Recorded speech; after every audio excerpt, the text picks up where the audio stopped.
Shalom, shalom, shalom. Yahweh, Ba'ashim Yahshai, Ba'ashim Kakadash.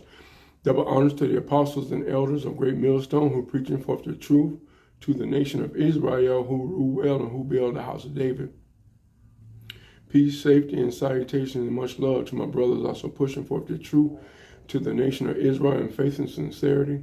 This kind of Kayah coming to you with a Friday evening lesson on Amos chapter 5, verse 18. And I pray it's edifying and to the point, okay? Amos chapter 5 and verse 18. It says, woe unto you that desire the day of the Lord Yahweh Shai. To what end is it for you? The day of the Lord Yahweh Shai is darkness and not life. Okay, we get it all, you know, especially in the Christian church that, you know, we get it all figured out that, you know, the Lord coming back is a beautiful day. But no, it's not going to be beautiful at all. It's going to be scary as hell, you know. Even for the remnant, you know, because hey, you know, they're gonna be anticipating, you know, and anticipating for the return of the Lord too. But they, you know, we're gonna be, you know, we're gonna be fearful too. You know, it's nothing beautiful about it. But there is a silver lining. We have hope. Our hope is in Yahweh Shai, so we hoping that our works and what we do and that, you know, that we will be delivered. Okay. He said, woe unto you that desire the day of the Lord Yahweh Shai. To what end is it for you? The day of the Lord Yahweh Shai is darkness and not light. Okay. Okay, so I'm hoping this is edifying, and I hope it's to the point, okay? The day of the Lord Yahweh Shai is judgment, not a celebration. Many desire the day of the Lord Yahweh Shai, thinking it would automatically bring deliverance, okay? The Lord Yahweh Shai rebukes this mindset because judgment begins at his own people, which are the 12 tribes, with the leading of Yasharallah, of Jacob, you know, okay? Many desire the day of the Lord Yahweh Shai, thinking it would automatically bring deliverance. The Lord rebukes this mindset because judgment begins with his people. Okay, 1 Peter chapter 1, 1 Peter chapter 4, verse 17, okay? I'll look at that in a second. Hold on a second. Darkness represents wrath, confusion, and destruction. Destruction, absence of peace, safety, and divine favor, okay? It signifies divine anger, national calamity, okay? Calamity. Let's look up the word calamity. Definition of calamity.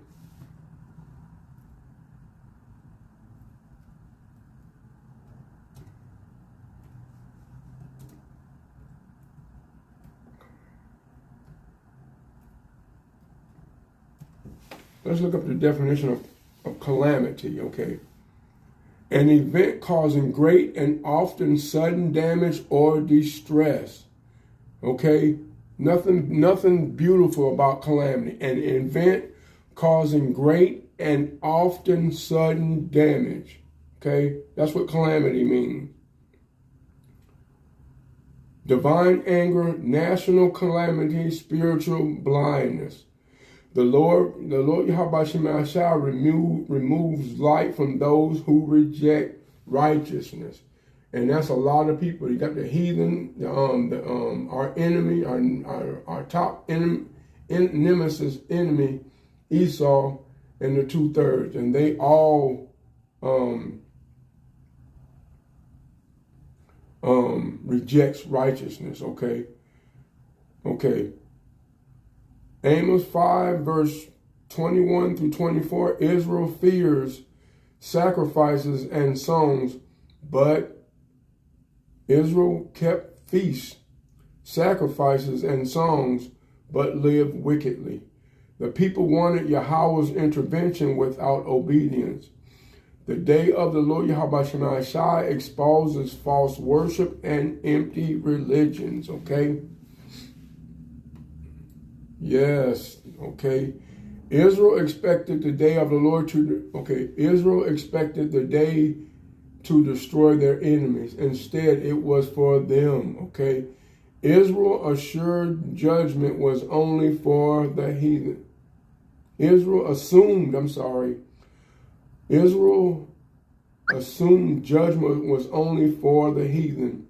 The prophet warned, you are the target because you broke the covenant. Covenant is another word of an agreement. You broke the agreement with Yahweh Shemai Shai, okay? This aligns with Isaiah chapter 10, verse 12. And let's get Isaiah 10, 12. Let me go to the blue letter. Okay, Isaiah 10. Okay, hold on.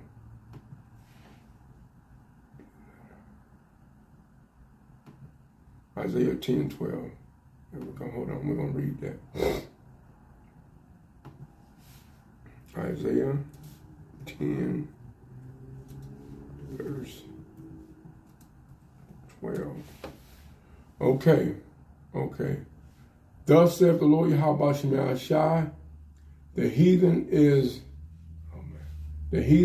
thrown, and the earth, thus saith the Lord Yahweh Shemai Shai, heaven is my throne, and the earth is my footstool. Where is the house that ye built? Hold on, that ain't it. My bad. I'm sorry, y'all. My bad. Okay, I'm sorry. Isaiah chapter 10, verse 12. Thus saith the Lord Yahweh Shemai Shai. Thus saith the Lord Yahweh Shemai Shai, behold, I will extend. I'm still in the wrong spot. Isaiah. My bad, y'all. I'm fumbling. Coming. Isaiah 10. Hold on. Isaiah 10. Isaiah 10. I'm sorry. Sorry for that. No, it's not technical difficulty. It's me. Isaiah 10 and 12. Okay. Wherefore it shall come to pass that when the Lord Yahweh Shemai Shai, wherefore it shall come to pass that when the Lord Yahweh Shemai Shai has performed his whole work upon Mount Zion and on Jerusalem, I will punish the fruits of their stout heart of the king of Assyria, and he glory his high look. Whose high look? Okay. And the glory of his high look. That's Isaiah chapter 10, verse 12.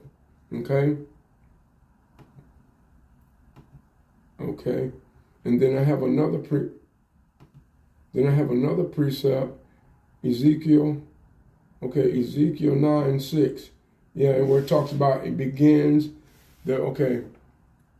Israel expected the day to destroy their enemies. Instead, it was for them. Okay. Ezekiel chapter 9, verse 6 begins at my sanctuary. Okay. Yes. Begins at my sanctuary. Okay. Let me see. Then I have another precept. Okay. Zephaniah chapter 1, verse 15. The day is a day of wrath, a day of darkness and gloominess. There's nothing beautiful about what's getting ready to come upon the earth. And I just feel a lot of everybody can sense it. You don't even have to be a believer to believe it. But you can go through social media right now, and a lot of people is feeling it, bro. They just say it just feels different. They know something bad, catastrophic getting ready to happen, and I believe it. Okay?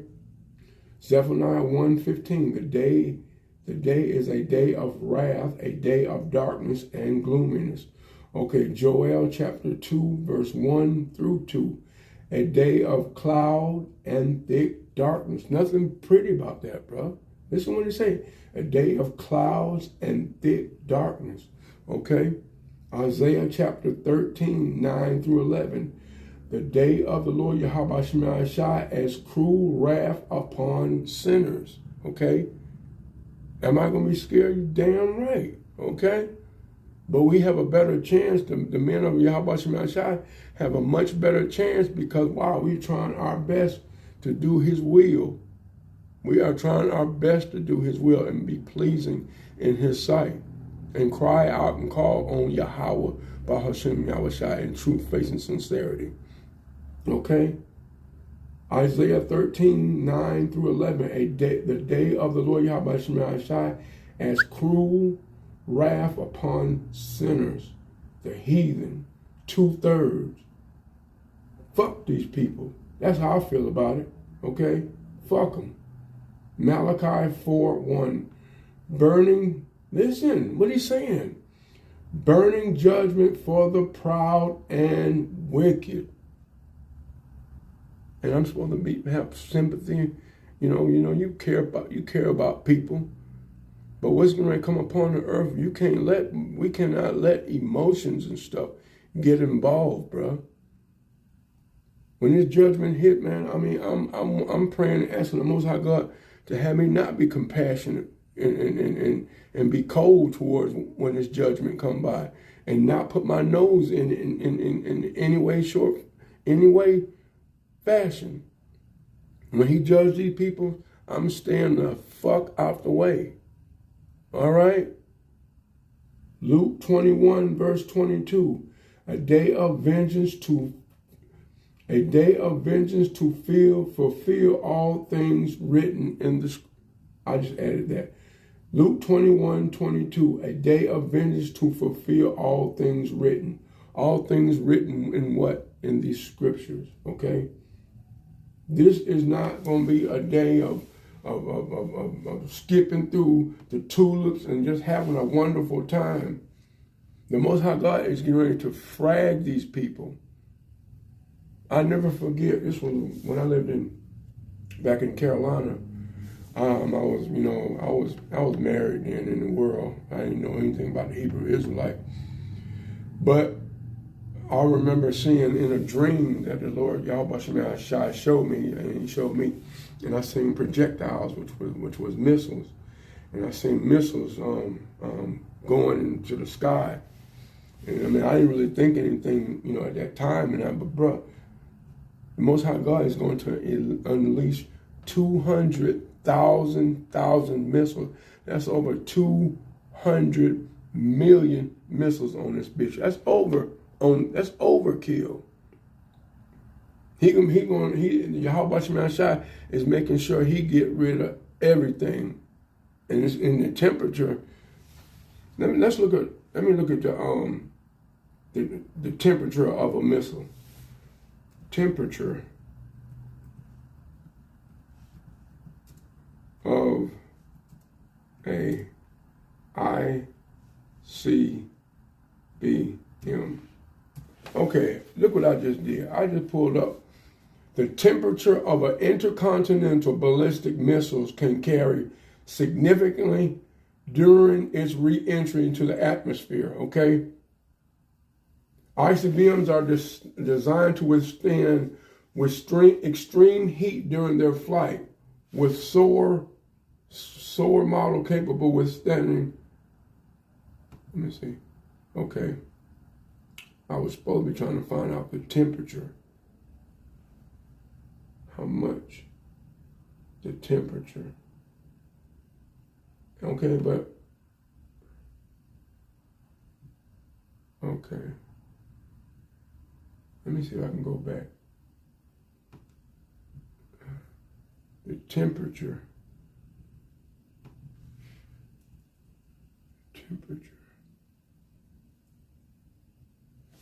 of a missile.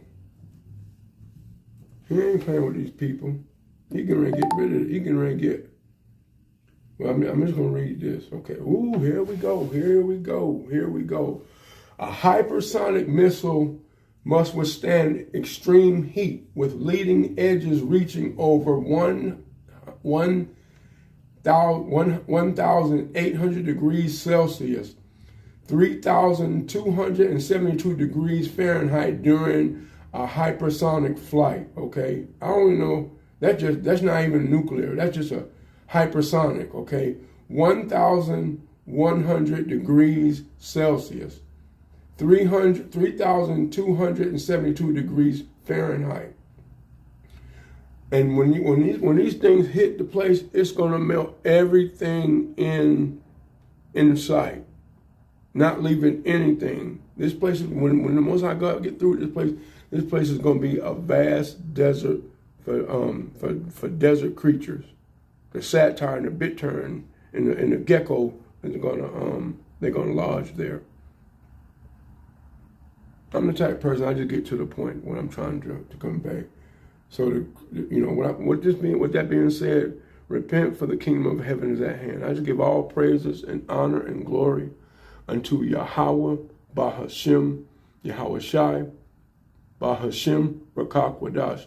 Double honors to the apostles and elders of Great Millstone who preach forth the truth to the nation of Israel in true faith and sincerity. Kwam Yasharala and Abad Babal. Shalom, brothers.